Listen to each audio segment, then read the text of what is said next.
احنا ننقل الواقع. طبعا بالبداية هسه انت قاعد ودا تراقب ودا تتابع البرنامج وتريد قحطان يرد عليك. لك واو انتو يعني انا عتبي، والله عتبي على قيادات الاطار اللي انا اعتبرهم اغبياء.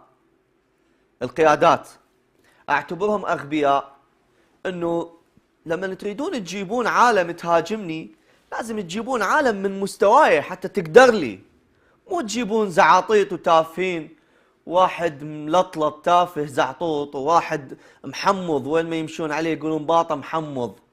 عيب.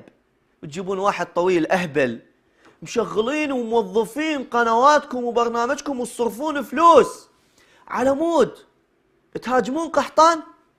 طيب حلو، وانتم عبالكم هسه دا احكي هسه ويا القيادات، انا ذول الجراوه ما احكي وياهم، احكي ويا القيادات، وانتم هسه عبالكم تلهوني ويا ذول الزعاطيط، تمام، واعوفكم.